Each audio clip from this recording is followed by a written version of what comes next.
Nous allons aborder aujourd'hui la question des relations que la philosophie entretient avec ce qu'on a appelé ici même le mode de connaissance dominant. Quand je lis le mode de connaissance dominant, c'est-à-dire c'est la science. Vous êtes d'accord avec moi que c'est aujourd'hui, par la science, que l'homme moderne cherche surtout à comprendre le monde dans lequel il vit, et c'est par cette même science que l'homme peut répondre à certaines questions qu'il se pose. On est d'accord? Maintenant, dans ce travail de comparaison, il s'agira de voir qu'est-ce qui fait la particularité de la philosophie et qui permet surtout de distinguer la philosophie de la science. Maintenant, il faudrait commencer par lever quelques équivoques. Ça veut dire ôter de notre esprit un certain nombre de confusions. On a l'habitude dans le vocabulaire courant de considérer que la philosophie est une science et par conséquent de faire comme si on pouvait interchanger les termes de philosophie et de science. Ça veut dire tout donne à penser que pour la plupart des gens, la philosophie est la science et la science elle-même pourrait être de la philosophie. Il faut dire que ce point de vue est absolument fou. Donc qu'est-ce que je vous invite à retenir tout de suite et à garder au moins jusqu'au mois de juin pour les anticipés qui vous intéressent, parce que la plupart d'entre vous n'avez pas de vocation d'être philosophe. Donc au moins jusqu'au mois de juin, retenez que la philosophie n'est pas la science et la science elle-même n'est pas la philosophie. Pourquoi les deux disciplines ne peuvent pas être confondues? Je réponds en disant, parce qu'on peut les distinguer à trois niveaux. On peut distinguer philosophie et science par leur objet d'étude.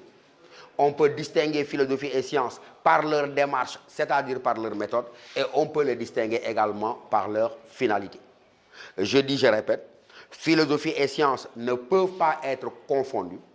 Elles appartiennent à deux domaines bien différents de l'activité intellectuelle des hommes. Et j'ai ajouté, si on peut les distinguer, c'est à trois niveaux. J'ai dit, on peut distinguer la philosophie de la science. D'abord, par quoi?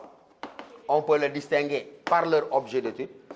J'ai dit également, on peut distinguer la philosophie de la science par leur démarche, c'est-à-dire par leur démarche, c'est-à-dire par leur méthode. Et enfin, on pourra distinguer la philosophie de science par leur finalité.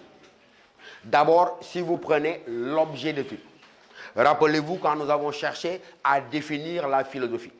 Qu'est-ce que nous avions dit en parlant d'objet d'étude? Lorsque nous avions cherché à répondre à la question « Qu'est-ce que la philosophie ?», nous avions montré clairement quoi?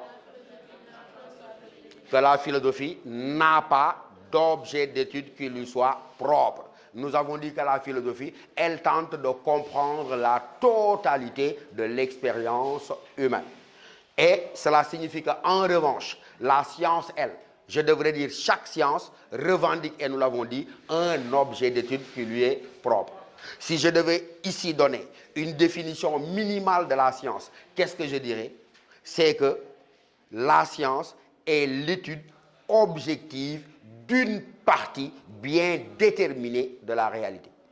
Et lorsque je me donne cette définition minimale de la science, étude objective d'une partie bien déterminée de la réalité, ça veut dire que pour l'essentiel, quel est l'objet d'étude de la science? Elle étudie quoi? Pour l'essentiel, la science, elle étudie la nature extérieure. Et lorsque la science étudie la nature extérieure, elle cherche à découvrir quoi? Elle cherche à découvrir les lois de production des phénomènes de la nature. Et la notion de loi, elle est importante.